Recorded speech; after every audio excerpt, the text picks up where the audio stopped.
It's come to my attention that a lot of people don't care much for the first episodes of Steins.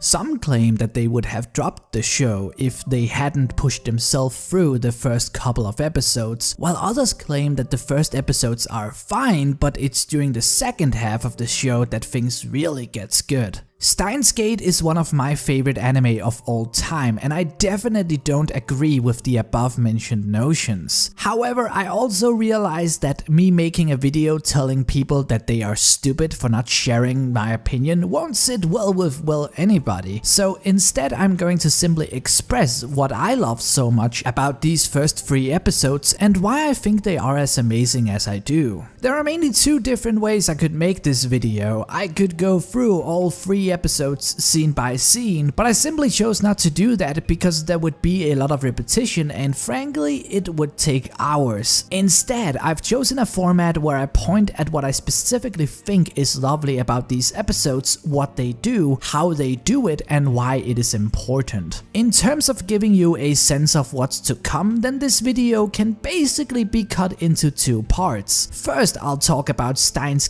as a character-driven narrative, and then I will focus on the cinematic tools the makers of the show uses to make the show the best version of itself. With that having been said, we've got a lot to talk about, so let's just get going. Let's begin this by flat out stating that Steins is different. When you watch the first episodes and compare them to other anime, you will quickly notice an abrupt lack of fan service and a very distinct aesthetic. The show caters less than most to an otaku fandom, in spite of featuring many different otaku archetypes in it. I realize that being different is not a free pass to being good, but I would suggest that that rule is bent just a little bit when it comes to anime. Compared to other media like movies or music, anime is almost exclusively created by one nation from one culture to one demographic, and it really shows. If you watch a lot of anime, and especially if you try to keep up with seasonal shows, then it's clear that there's a certain level of stagnancy. It's not that tropes, cliches, and copies are not to be found in other media, but I think it is abundant in anime because of said reasons. I know that it's not always the case, but after watching the first 10 pilot episodes of various generic anime, I definitely find myself in a position of craving something that dares to be different. Not a subversion, not a satire, not even an original project necessarily, but just something different. But I do realize that the golden rule of don't just be different for the sake of being different still stands, and thus let's look at what things the first episodes of Steins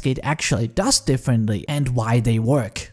It's always lovely to have an exciting plot to keep you on your toes. The urge to quickly move on to the next episode because you just have to see what happens next is exhilarating, and Steins certainly delivers on that account. In the first 3 episodes alone, we get an unfamiliar woman approaching the protagonist claiming that they have met before, a violent murder of that same woman, the revelation that time and or dimensional travel is a thing in this story, a strange satellite having been crashed onto a building, seemingly out of nowhere, the stabbed woman apparently coming back to life, time having been altered, a mysterious man on the internet claiming to be a time traveler, the main characters inventing their own little time machine, additional members to the established main group, test experiments, successful experiments, the introduction of a research organization covered in mysteries, which has caused many people to die and apparently ties into the story. That's a huge amount of plot points, and yet for some reason the episodes seem very mellow and even boring to some. Strangely enough, the very reason why some thinks that these episodes are boring is the same reason why I think they work. Steins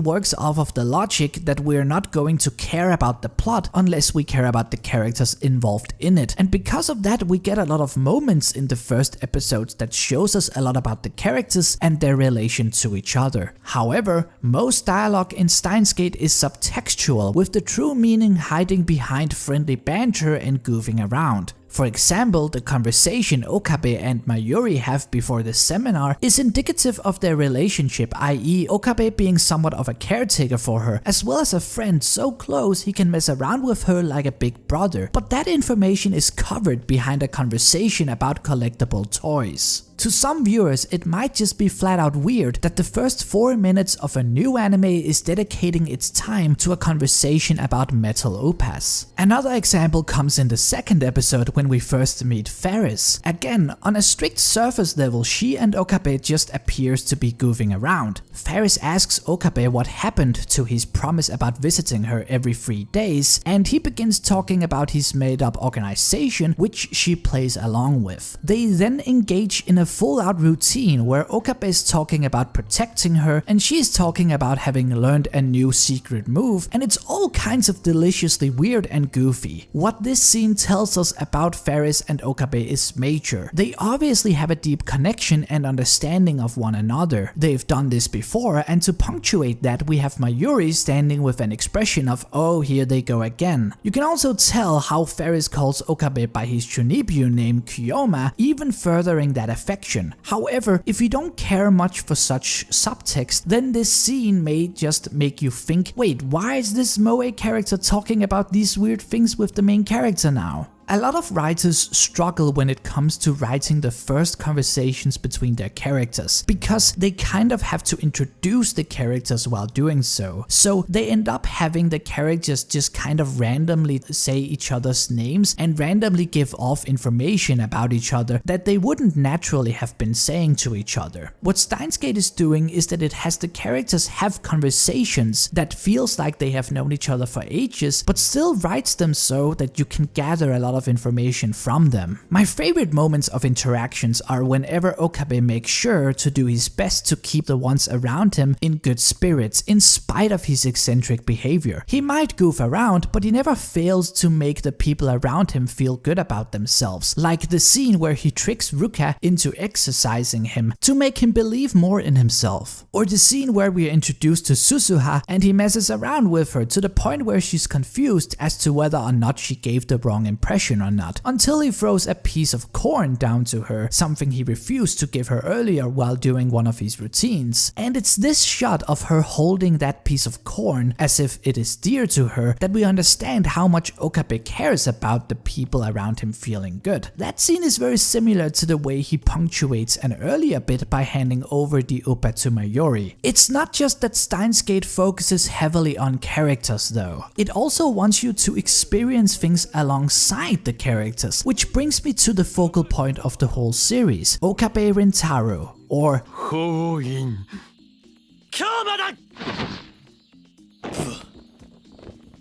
What's ingenious about Okabe is how he experiences and explores the plot alongside the audience, without him being a self-insertion character. When he's confused, you're confused. When he's scared, you are scared. But because of the fact that he is such an eccentric and distinguishable character, he manages to avoid being a blank slate. A good example is when Kurisu's approaching him in the first episode about having met him before. As I said, the scene is framed as confusing because that is what Okabe is feeling, but he doesn't just stand around with a confused expression. He moves weirdly around, makes odd ninja-ish gestures and trolls a bit. If he was a self-insertion character, then the only point to him would be for us to experience the story through him, but because of the fact that he is so defined, you get to do that, but also study his character based on his actions. In fact, many of his quirks allows for some of the best dry comedy anime's got to offer, like, you know, when he ponders about the fact that Ruka is very feminine, and the way that he decides to do that is making up a little poem to himself about it.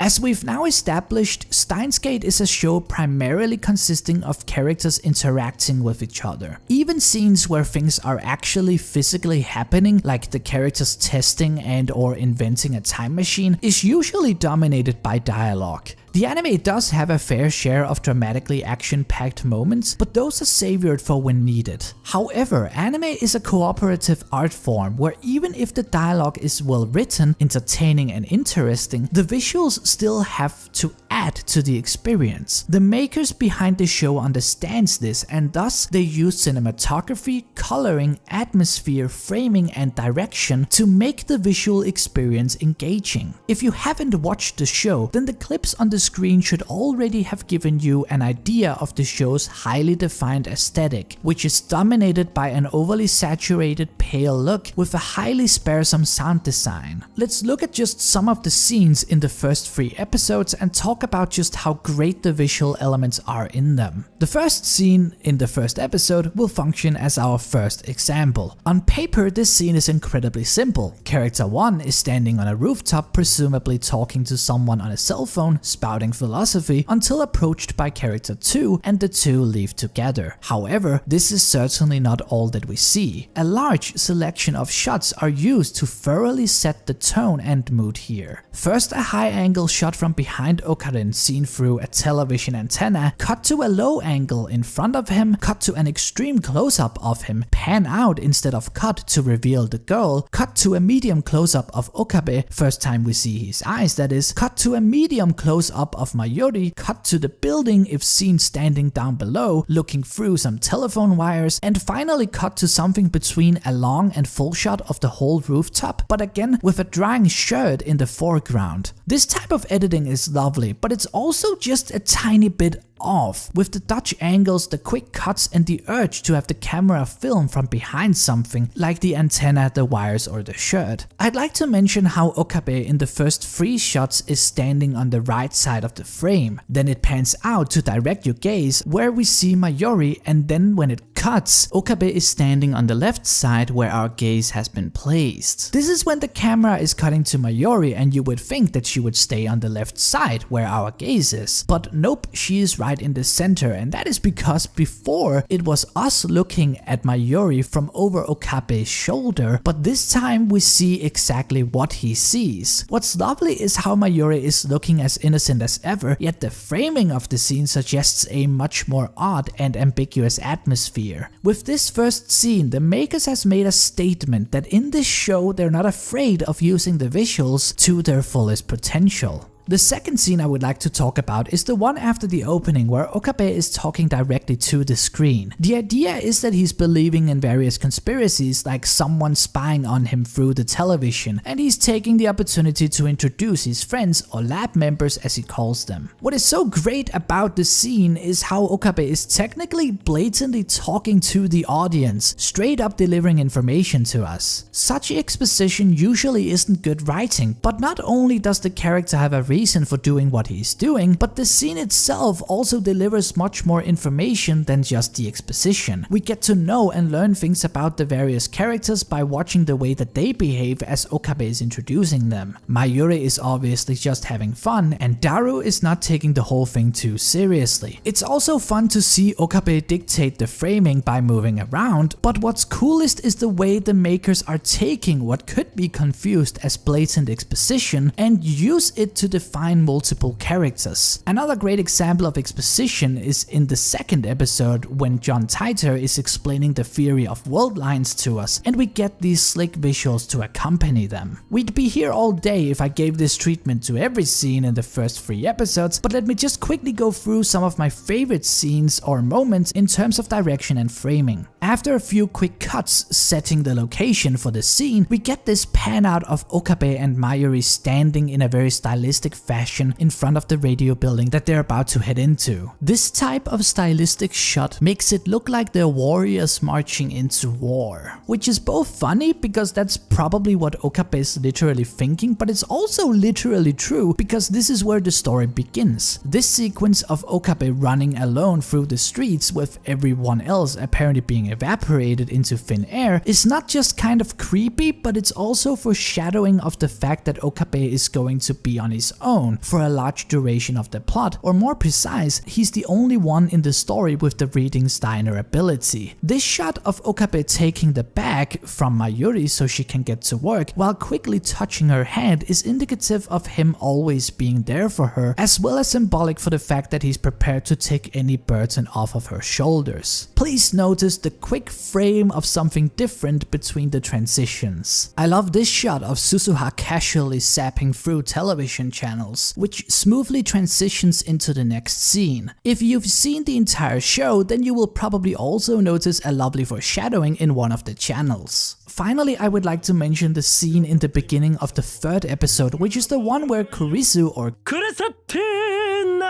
invites herself into the lab. Okabe is used to being somewhat of a leader in the group, but Kurisu is kind of barging into their territory even after humiliating Okabe at the seminar. Not only does she let herself in, she also talks down the laboratory, expressing that she expected something bigger. She also tries to ignore Okabe's obvious frustration by talking through him and focusing on Daru instead. However, the second she walks in, Okabe points out that she should take off her shoes, which actually flusters her a little bit. You can tell that she knows that it's proper manners to take them off, but she forgot, and the fact that he could point that out kind of switches the power a bit. She quickly comes back though by making fun of him being childish while proposing a handshake. They banter around, but the second Daru begins talking pervertedly, Okabe tries to make fun of her for thinking about dirty stuff to put her off. However, she keeps talking about the inventions. Finally, Okabe decides to invite her into the group so that they can discuss the time machine situation together, but it's also to get ahead of her, so to speak. This allows him to make demands of her, which means that in order to get the knowledge she wants, she basically have to follow his lead. Then we get this awesome rotation shot where they're getting real close and facing each other off, but the negotiations quickly becomes a childish discussion, and once Daru calls them both out on their bullshit, they yell at him in sync, even hinting at how compatible they are and maybe even a future romance.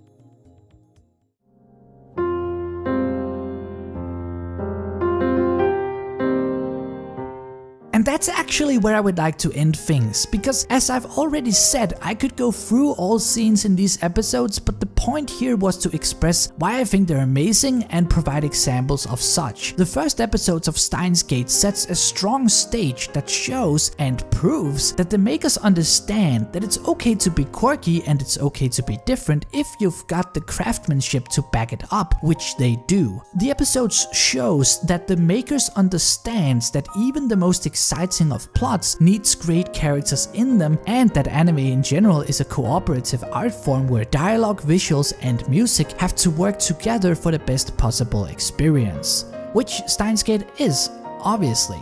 There's so much stuff and so many things to gather from these first episodes. And if you feel like I left something essential out, then hit me up in the comment section and let's continue the conversation right there. If you don't feel like adding anything in regards to this particular topic, then answer me this. Have you ever seen a great show which in your opinion had bad first episodes? I'll await your answer, but for now I gotta hang up because I have reason to believe that the organization's made its move.